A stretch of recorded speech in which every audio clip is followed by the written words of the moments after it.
Once Israel was established as a nation, God meticulously instructed them through Moses to build the tabernacle. That would be their portable place of worship as they wandered in the wilderness. So, to start us off, remind us why we as Christians should be paying attention to this old ancient structure and its sacrifices. Shouldn't we be focusing only on Jesus? Tom, can you establish what's really an astounding importance of the tabernacle for us? Well, I'll tell you, if I had to summarize the tabernacle in one simple word, I would say the word would be sacrifice. Okay. The tabernacle symbolically focuses on Jesus' sacrifice as well as that of his followers. Jesus told his disciples, "Take up your cross and follow me." That's not the prosperity gospel we often hear today. Following Christ means giving up our wills and working in his service. It's not about worldly prosperity at all. So it's an important lesson we get from the tabernacle.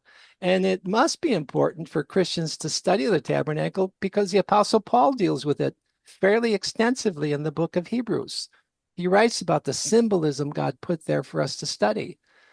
Symbolism is something interesting. It's something God uses to help us understand what he's looking for in our lives today. So for me, I find it very helpful trying to relate the various sacrifices of the tabernacle, not only to the life of Christ, but also to my life.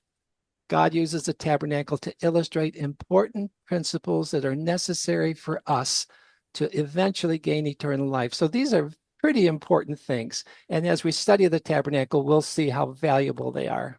So, as we open this up, we had mentioned in the opening comments about three important principles. And I think, Tom, what you're suggesting is that those three important principles are actually being taught in the tabernacle of ancient times.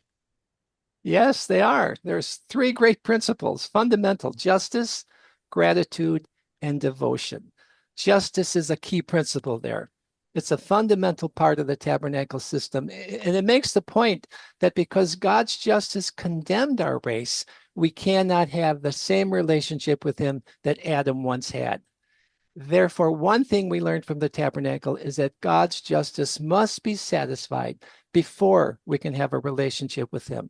That's clearly shown in the sin offering on Israel's annual Day of Atonement, which we will talk about in greater detail. And then the second principle, gratitude. Well, that's another powerful principle that's inherent in the tabernacle. And the point is that God is looking for sincere heart appreciation. The satisfaction of justice is important. It's vital. And knowing how it's accomplished should move us to the next step, to the step of heartfelt gratitude. That's our part. And that's where we begin to see what God is looking for in us. And then there's the third principle that builds on that, that we are personally focusing on, and that's the end result, heart devotion. This will be seen in the third type of offerings that lead to a deep devotion, or a better scriptural word for devotion is consecration. God is looking eventually for consecration, our lives to him. So we've got justice, we've got gratitude, and we've got devotion. And those are basic life principles. And yet in the tabernacle, they are fundamental. And this becomes very, very important to put all of this in order to see the depth of the importance here.